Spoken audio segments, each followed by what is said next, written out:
Oh, is he? Good afternoon, it's Wednesday, February 21st, 2024. We've got Senate institutions.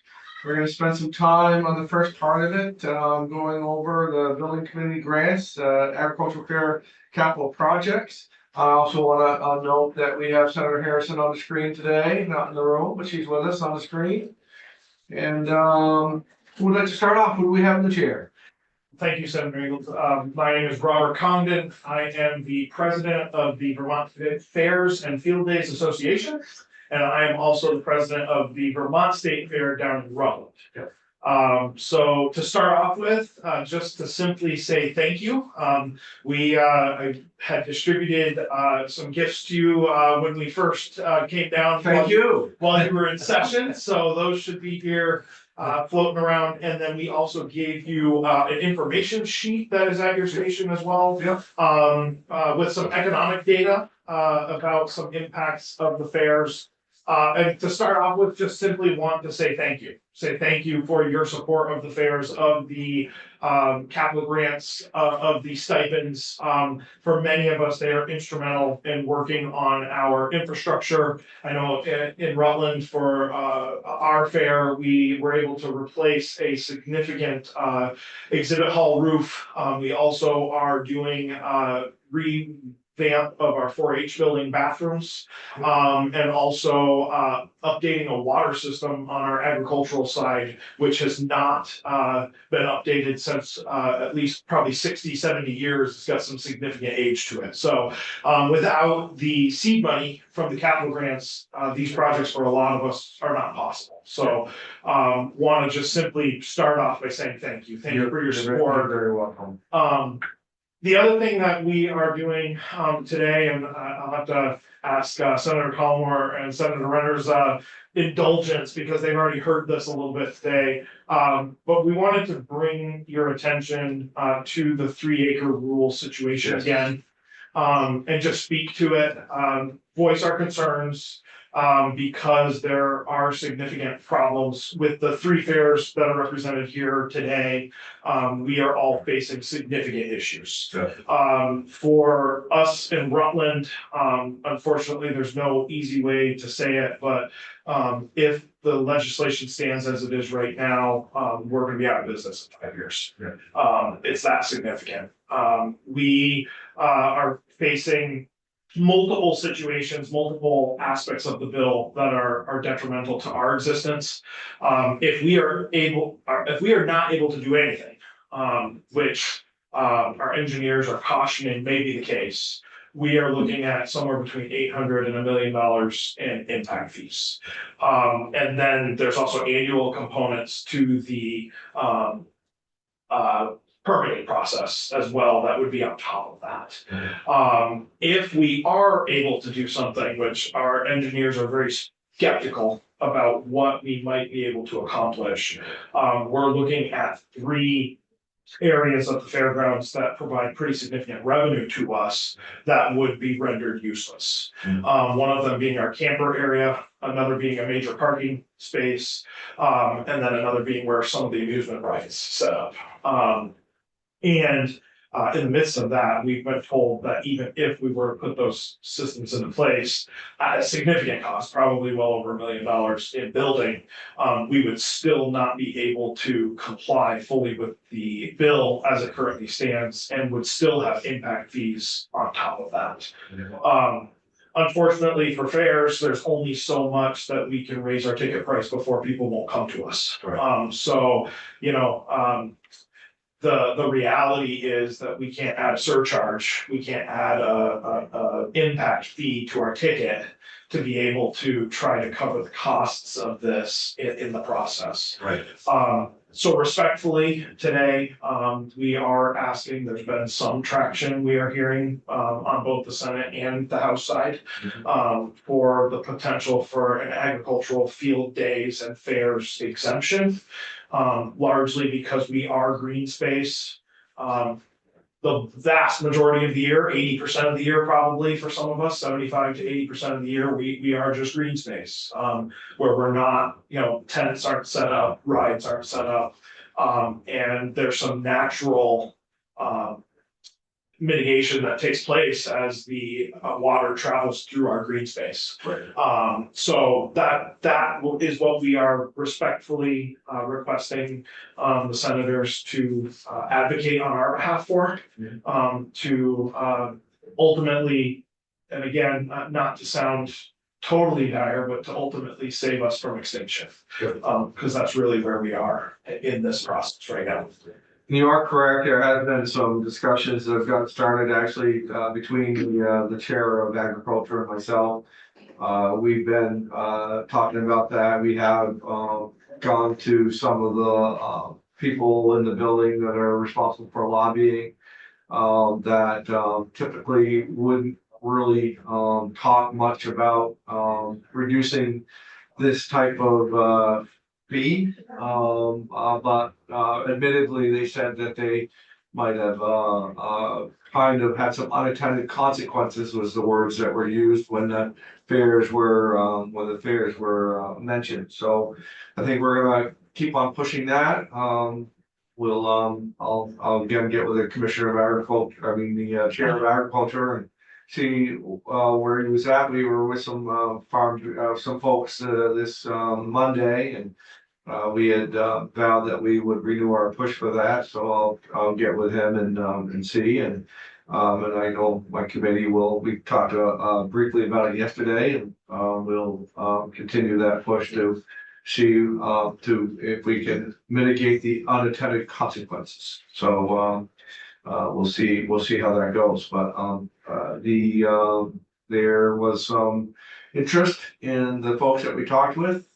As they said, they're not in the habit of going backwards the way that they see it, but I think that they recognize there's some damage being done. We'll see where that conversation goes. Yes. Thank you, Mr. Chair. So again, Senator Renner and I have the benefit of having these fine folks come in this morning in Senate Ag. And I'll just point out that besides the impact fees and the cost for engineers, if you can find them, and the work that physically would have to be done, the Vermont legislature, to use a fair simile, probably don't win many blue ribbons for speed with which we can get things done. But there are other costs involved, so that we, I think, need to be cognizant of how quickly we might be able to get this done. Robert mentioned, I think this morning, you're into a thing where maybe $10,000 has to be spent within a certain deadline just for a study about all this. Is that right? So we are currently, what's breathing down our neck is a $10,000 feasibility study, which is going to have to be conducted sometime over the course of the next couple months. And then we are looking at actual engineering, which we've been told is going to likely run us anywhere up to $50,000 on top of that. And that, under the current A&R deadlines, and DEC, I should say, the deadlines, are those likely would need to be spent by July. I guess what my plea also would be is, if this doesn't look like it can get done, right away, perhaps at least even to kick the can a little bit to be able to figure out a more permanent solution. I think the fairs would even be grateful if that could happen. Ultimately, just kick the can a little bit if there's not consensus. I'm hopeful, like Senator Collmore just shared, I'm hopeful that there's consensus. I'm hoping that this can get done. It would be phenomenal if it could, but at the very least, some sort of at least relief in some cases for at least the short term would at least be a help. Yeah. Because it would help some of us be able to figure this out. And I know you're gonna hear from Addison, you're gonna hear from Tim and Champlain. Yeah. We're all dealing with similar bills that are coming due regularly. Yeah. So. Anybody else? And just some questions. Yeah. Probably at all. Not so. Is there 14 county fairs? Not a full 14, no, and I don't have that number. The list is actually on the back of your sheet. Yeah. It's 12, I think. Somewhere, I think. 10 or 12. And the $300,000 is split equally amongst all participants of that. I think we only did 11 last year, right? Because some people did. Correct, so some people don't apply, you have to qualify for capital it's a little bit stricter because you have to own your property, Right. you have to, different aspects of that. The stipend is broken out by, the tenants. Yeah, Yeah, okay. and then, I know also when the committee meets, I know there's some, Tim sits on the committee, so there's some, feasibility looked at and what's being proposed and all of that, but I think for the most part, that we've all received pretty similar amounts for the capital. There is, and there's a Tim Shea Champlain Valley Exposition, and there's a healthy match for each fair as well. It Yeah. just spreads those dollars that much further. Nice. Wait, we'll leave some questions for the rest of the folks as well, so unless you have any more, we'll move on to the next. I'll let Tim. Thank you very much. Thank you. Thanks, Rob. See Senator Renner, the Chittenden County connection here, we're listening to our other Chittenden County friend here. Yeah. Certainly a friend of the fairs, Tim Shea, Champlain Valley Exposition, we appreciate your time, here today. I'll Appreciate yours as well, thank you. echo, Robert's comments, first on the capital grants. As I mentioned, they're matched and we do, nothing fancy, we do building roofs, we do campground upgrades. The electrical inspector comes through every year and we need to upgrade our facilities, and for the past couple of years, we've enhanced our campground, so it's up to code. And those campgrounds, as Robert said, they're a source of revenue for us. If you're in the fair, people come and pay for camping, so it's a source of revenue. People love it. For us to maintain that is very important, and we use those capital dollars to do that, and like I said, roofs and other projects. To keep up a campus, the expense of running it, we had last year, a culvert on our property had to replace, it was $100,000 to replace it. That's a lot of money. We are, we're fortunate, we're more of a year-round facility, but it's all relative also. Right. Our goal really at the end of the year is to break even. Right. Hopefully a couple of nickels afterwards to fix a roof or something like that.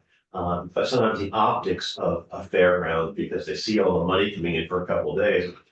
Our police bill this year with Essex Police, who do a phenomenal job for us, $90,000 in 10 days. Security on top of that, $100,000. And this is not unique to us. They're all relative, but these expenses, tents, things like that. So, when you look at, I'll transition to the 3-acre piece here. We're the proud owners of 33 acres of impervious surface. It's estimated $50,000 per acre. It's $1.5 million. Yeah. We're discussing, do we sell? Where do you get that money? We can't do the surcharge, as Robert said. And so how do we pay for this? We don't know. You can't go to the bank because there's really not a revenue. Doesn't justify borrowing $1 million for a fair. Right. We are starting to incur expenses now. We are doing our engineering work right now. It looks to be about $25,000, and then our permit this year is $30,000. And those expenses are, our engineer right now is, billing hours towards this project here, and that's not even getting a shovel in the ground. Add to that, that same money wasn't an issue, just the logistics of ripping the place apart, to put in catch basins.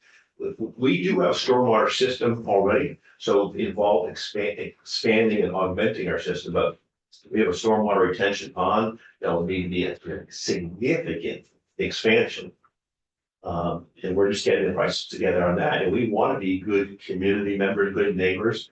All of us play a role in our community. We were, during COVID, played a big role with the vaccine clinic, that. We all did something. When bad things happen in communities, fairgrounds are oftentimes the first place to go. You need space, you need buildings. You see on the national news when there's a storm in Florida and they stage all the utility trucks where they keep at a fairgrounds. Right. Because you have that space. But we need to be on a sustainable business model, each one of us. And I think for the most part, we are, when you get something like this thrown at you, it's really, really tough to make it work. I've thought over and over and over as far as, community type events. I think the thing that is probably unfairly fair game for a lot of people are the fairs. They take you for granted, and heaven forbid you have one bad performer or one bad day and all that, and and then, well, son of a gun, off you go. But without you, It's a loss of community in a way that you could just never believe. And I don't know of any fair that's ever stopped, that's ever came back. I mean, it's a battle to keep going, it's a battle to profitability, or as you say, just to break even. And, lots of times you go there, and the only time you have seen a certain neighbor is when you go to the fair. And, so the community aspect of it is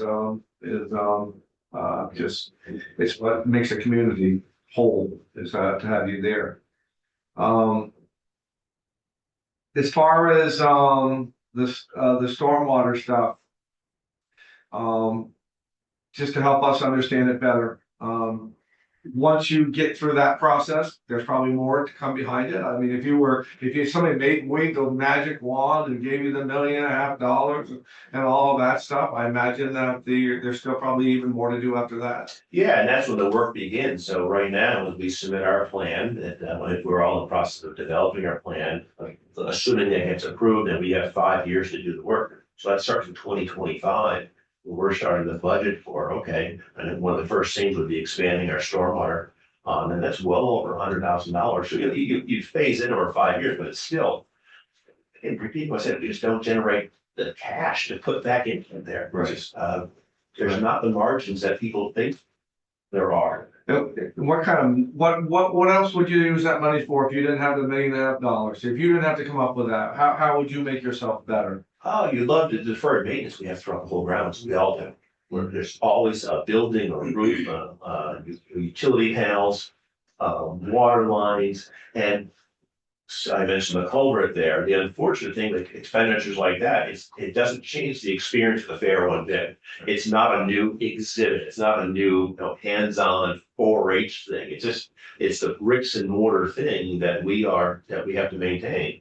But any dollar we put into stormwater, we know it's a dollar we're not putting into something else that's desperately needed. Yeah, right. Yes, thank you, Mr. Chair. And I don't mean to, is it Cindy, right? Mhm. Yeah, I don't mean to steal your thunder if you're gonna testify to this later, but again, Senator Renner and I were already. So I just want to point out for people watching that if a fair wanted to put up another building, expand in any way that takes more than half an acre, they have to go through the whole process again and get a whole new permit at the tune of whatever it is, $30,000. So to me, it just seems like a never-ending cycle of either kind of being strangling with no possibility of expansion and having to live with where you are kind of thing, or you can't put another building up on the grounds that you've already got a permit for, or you put a new will, and then here we go, we gotta get the lawyers involved again, I gotta get another permit involved. So I think, again, there's some attendant things here that very few people consider when the, and I assume it's a DEC interpretation of what was in, it's an EPA, there's an intersection of EPA, let's be fair about this, the national group that said, in order to get Lake Champlain back in shape, you need to come up with a plan, Vermont, you let us know what that plan is. And if we approve it, go ahead and do it. So we came up with the 3-acre rule and they approved it. So we now are stuck living with what we said we do. But it does involve an interpretation at some level from the Department of Environmental Conservation. And that's where I think any new development, I think from now on, is a half acre or more, you gotta go through the whole process all over again. So I just bring that up because I think, again, it just adds cost and cost and cost. So I missed an opportunity when you were talking about when I asked you what else you could do with the money, but I imagine, probably, if you have a little extra funds, you probably could even bring in bigger acts and, more popular, entertainment, that would, gather a larger audience. You could take more risk. It would allow, not to be, but you could put your neck out there a bit more and let's try to, bring in something that we, Taylor Swift. we. Oh, brother, Kansas City cheese. But, the other piece too is, a couple days of rain just throws a wrench in our system. No, whether a 3-day fair or a 10-day fair. So, it just gives you more of a safety net if you know how to spend that cash or something like that, because it's, we watch the weather insanely, like the ski resorts do and all that, Right. but it's just, it's an interesting business model. How did the rains affect you this year? We were very fortunate this year. So we're 10 days, we had about a day where we lost a day. And for, we were able to, a little bit of the fair business, if you're gonna get rain, you want it at the beginning, but there's still time to come where you really get stung. It happened to us in 2017, we lost the last day. Yeah. Then you can't come, okay, let's go, we'll go next week. No, first shut down, type of thing. But we were, considered ourselves fortunate given the weather of last summer. Okay. How many of the fairs were in July when we had the flooding? I don't think there were that many. Yeah, in August. Yeah. Yeah, so we, What else, Tim? No, I will yield my time here to our friends in Addison, but we appreciate you. We talked about this last year too, and I know you folks are very mindful of this. And I know we've got a lot of things going on in this committee here and also in this building here. So we appreciate the sincerity of the time you give us. Well, we tried to give you more last year. Unfortunately, it got stolen at the end, but we do value you guys very much. And as far as being involved in my local fair, Orleans County Fair, I've given away 10 bicycles for the last 5 years to do that. And I know how hard they work. I also know you probably don't hear it as much in a bigger community, but I know in a smaller community, they're just not allowed any mistakes at all. Yeah, not allowed any mistakes at all. It's very, very frustrating, very, very frustrating to hear negativity when I know everybody's working so hard. Yeah. Yes. Thank you, Mr. Chair. Sorry to speak at the end. You mentioned the community and things that are built. In Essex Junction, I think in particular, it's nice to have all that green space. I understand there are people who might have designs on that space, but it's really nice to think that there's a lot of oasis there, whether it's for wildlife, or just clean air, or just less congestion, because you take up how many hundreds of acres? 130 acres. 130 acres. So, a percentage of that, yes, is impervious, but the rest of it is draining, I believe, Yeah. and it's just great. It's an oasis, I think, in the village, the city, excuse me. And so that's in a setting such as yours, I think it's an even I never realized, additional advantage, right? Value. I never realized the role that fairgrounds play in the community. How many kids learned how to drive a car at Champlain Valley? Ride a bike, kick golf balls, walk their dogs, practice fly fishing, you name it. They use the grounds all the time, and we love that. They're kind of every once in a while. I think it's a rite of passage that if you go to Essex High School, at some point you eat donuts in the fairgrounds. But our neighbors and walkers are very good about saying, hey. Well, I think I said this last year, and I apologize for anybody who has to hear it again, but we had a Remax hot air balloon there, and we gave free rides to them. We did that while Remax had the program, and we had this lady, 90 years old, wait all day long, and all her daughters were besides herself, but she was not determined she wanted to go on that hot air balloon tethered ride. And she got on there and she went up and she come just a big smile, and we got her out of the basket. She said, no, she says, I can honestly say, she says, I've been on a hot air balloon ride, and I've been in an airplane. I said, oh yeah, well, where was the airplane ride? And she said, right here at this fair when I was just a little kid. So it was, just pretty, it's just really, really neat that, on both ends of her life, that she actually had something that was a first for her. And that's what our fairs do for us. So. Thank you very much. Thanks, Tim, very much.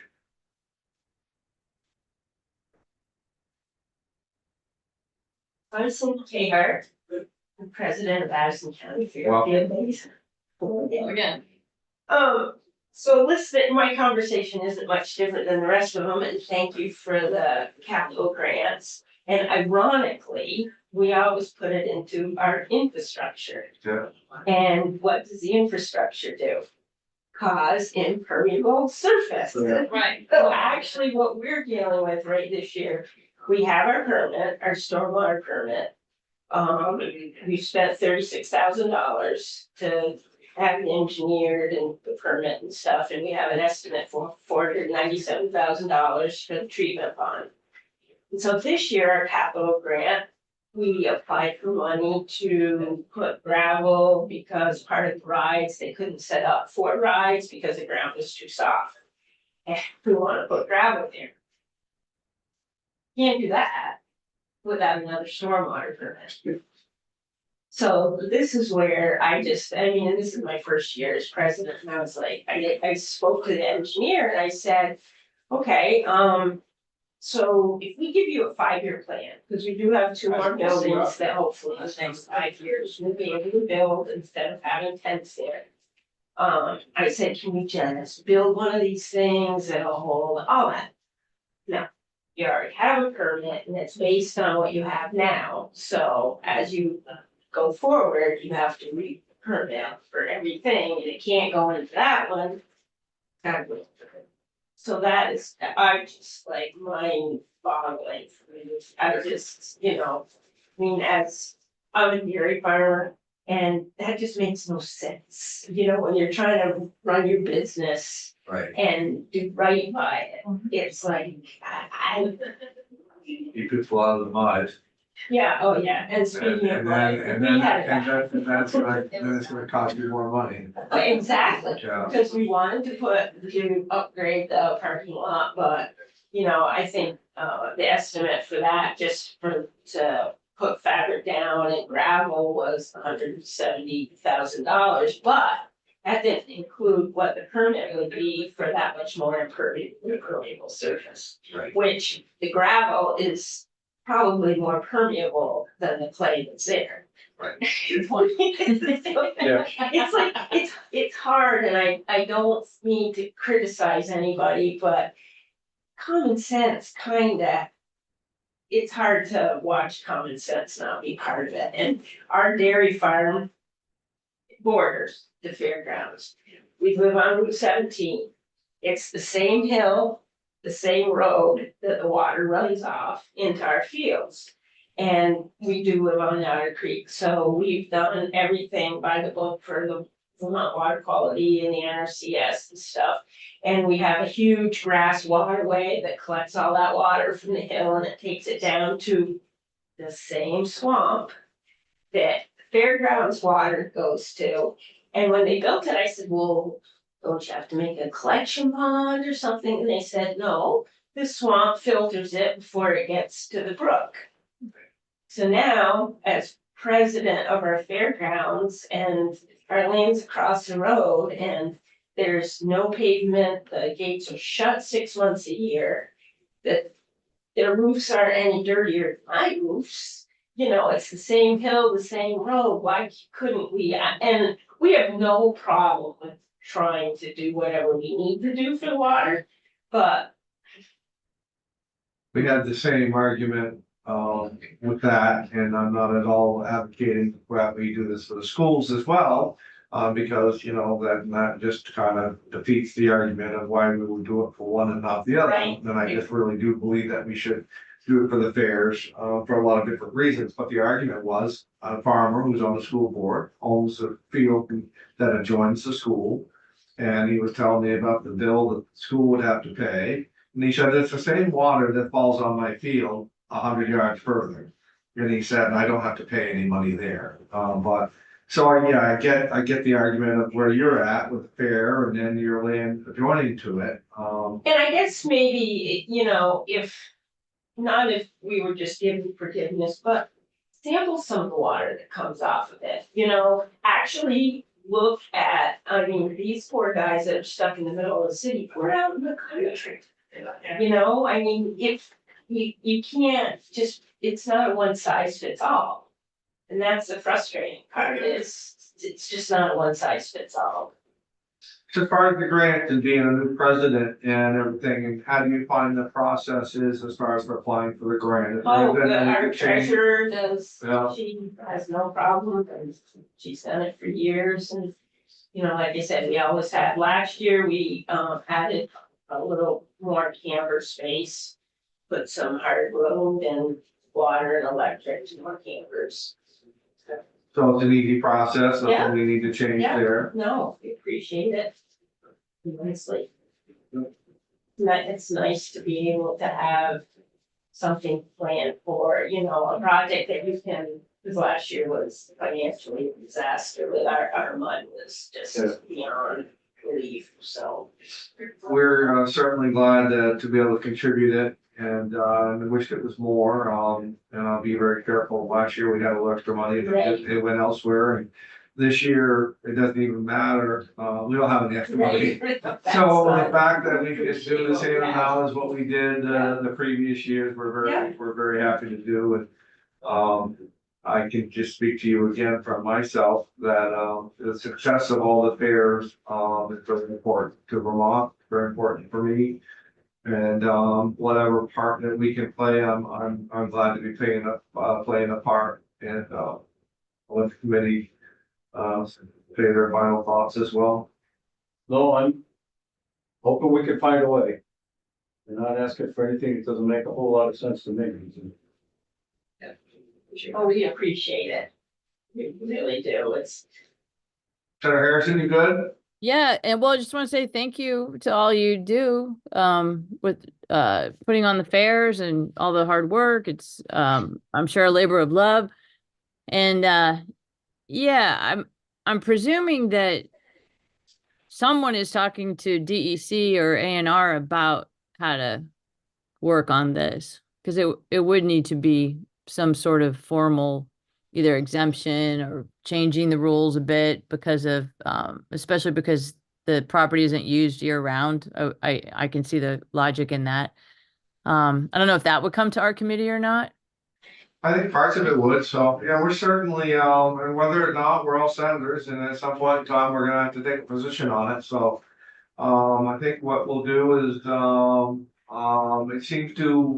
it seems to be picking up some steam, and it seems now that we have some markers of timelines that, certainly down in Rutland, would be very appreciative if we could get something pushed out, as I'm sure all the fairs would be, so, yeah, so I think it's gonna, I know who I'm gonna go see, and I think it's up to all of us to, take an active role in here and see what we can do to push this along the way. Yeah, and just one other thing on the stormwater. I think the fees, the per acre fees, the what if you don't put the improvements in the assessment, I think Yeah, those are based on other costs. So we might want to have a plan for how we would replace the revenue that would have been paid by the fairs. So we're gonna that, put you in charge of finding those folks. I'm sorry. We're gonna put you in charge of finding those Oh yeah, folks. right. Thank you very much. I know, but it's something that we should just have in our heads when we go forth. Senator, Yes. just to speak to that for a moment, I know that my understanding of the fees, the impact fees specifically, that Senator Harrison is referencing, is that those go into essentially a pot, which are then given back out in the form of grants to other companies that are able to apply and receive stormwater assistance for putting in their systems. So for those of us that would have to pay those fees, that's my understanding of where that goes, that it's essentially a grant pot, not a true, I guess in that sense, not like it's a budget revenue source that's gonna be heavily impacted. Well, I think it's fairly significant. I can't really honestly say that, the monies I'm gonna talk about, but, we, missed $4 million on the clean water funds that this committee was very responsible for. We had 10 million, and we were able to retain 6, and then 4 million of it was appropriated elsewhere, but A&R was able to, their clean water source was able to, come up with that $4 million, and I'm sure to further clean water projects, and I'm sure that a lot of those, I'm assuming that a lot of those fees that you're referencing probably, attributed to that fund, so it came back, so, for sure, so. Well, anything else?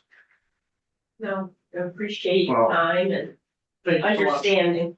Well, we appreciate your time, we appreciate all that you do for your communities, and again, if I could write a check here for $1 million a piece, I wish I could do that, but, thank you for what you do for your communities, and appreciate it very much. Thank you. And very well. Thanks. So. Okay, committee, we're gonna switch gears here, we're running a little bit behind, so we're gonna, spend some time, with, Sherry Lynn and Joe what are you, what's on the agenda? What would you like to do?